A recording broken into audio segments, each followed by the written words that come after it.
పవన్ కళ్యాణ్ గారు అక్కడికి వెళ్ళి అవన్నీ తనిఖీ చేశారంట. ఆ తర్వాత ఆయన ప్రెస్ మీట్ మాట్లాడారు.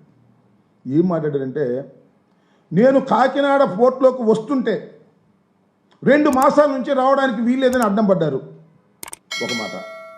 నేను వస్తే అధికారులు సహకరించలేదు, ఎస్పీ నా దగ్గరికి రాలేదు, పౌర సరఫరాల శాఖకు సంబంధించినటువంటి అధికారులు కూడా సహకరించలేదు.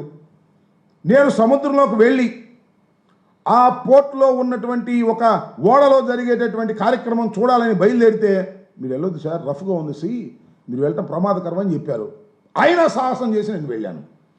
చాలా గొప్పగా సాహసం చేసి వెళ్ళాను, చూశాను, పట్టుకున్నాను. అంతకుముందు పట్టుకుందే, కొత్తగా పట్టుకుందేం కాదు. అంతకుముందు కలెక్టర్ గారు పట్టుకునే దాన్ని చేశారు, దానికి వెళ్ళాను అనేటువంటి మాట మాట్లాడి, ఈ విధంగా తాను ప్రభుత్వంలో ఉండి పని చేస్తున్నారో ప్రభుత్వంలో లేక పని చేస్తున్నారో అర్థం కానటువంటి పరిస్థితి కనిపిస్తోంది ఇక్కడ మన కాకినాడలో. ఒక విషయాన్ని ఇక్కడ చెప్పాలి కాకినాడకు సంబంధించి. Kakinada port anchor port. ఈ రాష్ట్రంలోనే కాదు, ఛత్తీస్గఢ్లోను, ఒరిస్సాలోను అక్కడి నుంచి కూడా బియ్యం వచ్చి ఇక్కడి నుంచి ఎగుమతి అవుతాయి. ఎక్కడికి ఎగుమతి అవుతాయి? ఇతర దేశాలకు ఎగుమతి అవుతాయి. దాని ద్వారా మనకు ఫారెన్ ఎక్స్చేంజ్ వస్తుంది. చట్టబద్ధంగానే ఎగుమతి అవుతాయి రైస్ అంతా కూడా, బియ్యం అంతా కూడా. అయితే ఇక్కడ జరిగేది ఏంటంటే, ఈ బియ్యంలో పీడిఎస్ రైస్ కూడా కలిపి పంపిస్తున్నారు. అది scam. 80% of the PDS rice ఈ విధంగా ఇతర దేశాలకు ఎగుమతి చేసేటటువంటి ఒక యంత్రాంగం, ఒక స్కామ్ తయారైంది. అది ఎప్పుడు జగన్మోహన్ రెడ్డి గారి టైంలో తయారు కాలేదు, లేదా అక్కడ ఉన్నటువంటి మా ఎమ్మెల్యే గారు చంద్రశేఖర్ రెడ్డి గారి టైంలోనూ తయారు కాలేదు. ఇది అనాదిగా తయారైనటువంటి అంశం. దాన్ని అన్ని ప్రభుత్వాలు ఖండిస్తున్నాయి. వాటిని జరగకోకుండా ఉండేందుకు ప్రయత్నం చేస్తున్నా కూడా జరుగుతూనే ఉన్నటువంటి కార్యక్రమం మనం చూస్తున్నాం. ఇవాళ నేను మనవి చేస్తున్న, వైఎస్ఆర్ కాంగ్రెస్ పార్టీ అధికారంలోకి దిగిపోయి చంద్రబాబు నాయుడు గారి కూటమి ప్రభుత్వం అధికారంలోకి వచ్చిన తర్వాత 6 మాసాలు అయింది. 6 మాసాల్లో మన మంత్రి గారు, ఆ పౌర సరఫరాల శాఖ మంత్రి గారు జనసేన పార్టీకి చెందిన ఆయన దీన్ని అరికట్టేస్తాను అన్నాడు. మంచిదే, అరికట్టాడా? దేశం అంతా తిరిగాడు, రాష్ట్రం అంతా తిరిగాడు, మిల్లు మీద సీజ్ చేశాడు. 68,000 42,000 మెట్రిక్ టన్నుల యొక్క లక్షల మెట్రిక్ టన్నులు నేను సీజ్ చేశాను అన్నాడు. మరి ఎందుకు వెళ్తున్నాయి అక్కడ? వాళ్ళు ఎందుకు కలెక్టర్ గారు పట్టుకున్నాడు? మన ఈయన ఎందుకు వెళ్ళాడు? పవన్ కళ్యాణ్ గారు ఉప ముఖ్యమంత్రి గారు. నేను అడుగుతా ఉన్నా, ఉప ముఖ్యమంత్రి గారు అక్కడికి వెళ్ళాడు, వెళితే ఎవరూ సహకరించలేదంట. అసలు మీరు ఎందుకు వెళ్ళారో నాకు అర్థం కాల. ఉప ముఖ్యమంత్రి గారు అక్కడికి వెళ్ళి అధికారుల మీద విరుచుకుపడేటటువంటి కార్యక్రమం చేశాడు. నేను మనవి చేస్తున్నా ఉప ముఖ్యమంత్రి గారికి, అయ్యా ఉప ముఖ్యమంత్రి గారు, ఈ టోటల్ స్కామ్లో వైఎస్ఆర్ కాంగ్రెస్ పార్టీకి ఏమీ సంబంధం లేదు. మీ ప్రభుత్వం అధికారంలో ఉంది, మీ ఎమ్మెల్యేలు అక్కడ ఉన్నారు, మీ ఎమ్మెల్యేలే దీనికి ప్రధానమైన కారకులు అని ఈ సందర్భంగా నేను చెప్పదలుచుకున్నాను. సాక్ష్యాధారాలతో కూడా అవసరమైతే నిరూపించడానికి సిద్ధంగా ఉన్నాం. మొత్తం ఉన్నటువంటి 164 మంది ఎమ్మెల్యేలు కూడా పీడిఎస్ రైస్లో దొంగతనం చేసే కార్యక్రమంలో వారు కూడా పాలు పంచుకునేటువంటి కార్యక్రమం ఉన్నారు. ప్రతి నియోజకవర్గంలోనూ 5 లక్షలు, 10 లక్షలు, 20 లక్షలు, 50 లక్షలు, ₹1,00,00,000 వరకు నెలవారీగా మామూలు తీసుకునే కార్యక్రమం ఎమ్మెల్యేలు చేస్తున్నారు. మీ ఎమ్మెల్యేలు ఏమో శుభ్రంగా మామూలు తీసుకొని పీడిఎస్ రైస్నేమో మిల్లర్లకు పంపించి, ఆ మిల్లర్ల దగ్గర నుంచి వాడల్లోకి ఎక్కించి పంపించే కార్యక్రమం చేస్తున్నారు. మీరేమో అధికారుల మీద కేకలేసే కార్యక్రమం చేస్తున్నారు.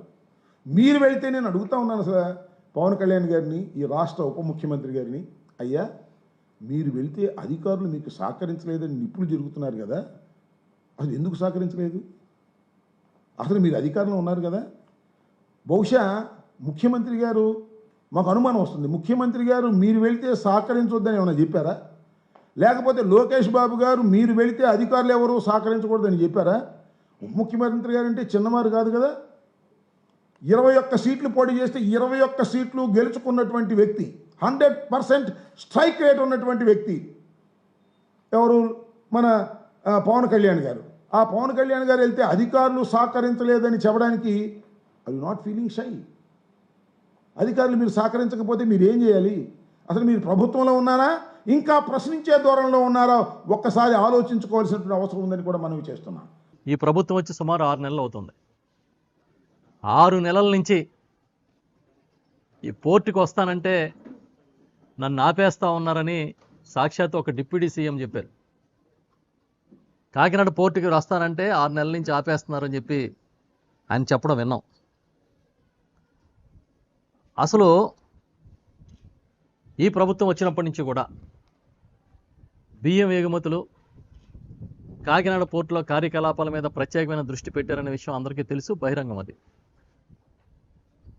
అధికారంలోకి వచ్చిన సుమారు 15 రోజులు 20 రోజులకే సివిల్ సప్లైస్ మినిస్టర్గా ఉన్న నాదెండ్ల మనోహర్ గారు రావడం, ఆయన ఈ బియ్యం నిల్వల మీద స్వయంగా దాడులు చేయడం, సుమారు 53,000 54,000 టన్నుల బియ్యాన్ని సీజ్ చేయడం జరిగినట్టుగా మేము కూడా వార్తల్లో చూసాం. దానిలో సుమారు 1,400 టన్నులు పీడిఎస్ రైస్, అంటే పేదలకు ఏదైతే రేషన్ కింద ఇస్తారో ఆ రైస్ కూడా అందులో ఉన్నాయి, అవి కూడా సీజ్ చేసామని చెప్పినట్టుగా కూడా చూడడం జరిగింది. తర్వాత మళ్ళీ అడపాదడప పోర్టులో బియ్యం ఎగుమతుల్లో అక్రమాలు నిరోధించడానికి ప్రభుత్వం చర్యలు తీసుకుంటుందనేది వార్తల్లో చూస్తూ ఉన్నాం. దానిలో భాగంగానే సివిల్ సప్లైస్ కార్పొరేషన్ నుంచి, ఆ శాఖ నుంచి చెక్ పోస్టులు పెట్టారని, సీజ్ చేసిన బియ్యాన్ని కూడా సివిల్ సప్లైస్ ఆధ్వర్యంలోనే అక్కడ నిల్వ చేశారని ఇవన్నీ కూడా మేము చూస్తున్నాం మీడియాలో. సడన్గా మళ్ళీ నిన్న ఒక 5-6 రోజుల నుంచి అనుకుంటా మళ్ళీ ఈ వార్తలన్నీ కూడా వస్తూ ఉన్నాయి. అందులో సివిల్ సప్లైస్ కార్పొరేషన్ చైర్మన్గా ఉన్న తోట సుధీర్ గారు కొన్ని లారీలు బియ్యం, అక్రమ బియ్యాన్ని, పీడిఎస్ బియ్యాన్ని పట్టుకున్నారని ఒక వార్తలు వచ్చినాయి. అవి కూడా తెలంగాణ నుంచి వస్తున్నాయని చెప్పినట్టుగా చూశాను. ఆ తర్వాత 4 రోజుల క్రితం అనుకుంటా, 5 రోజుల క్రితం జిల్లా కలెక్టర్ గారు షణ్మోహన్ గారు కూడా వెళ్ళి స్వయంగా ఆ షిప్ లోడ్ చేస్తున్న షిప్ని కూడా పరిశీలించి ఆయనే అక్కడ ఆ బియ్యాన్ని 640 టన్నులు రేషన్ బియ్యం ఉన్నట్టుగా సేకరించినట్టు కూడా చూశాను.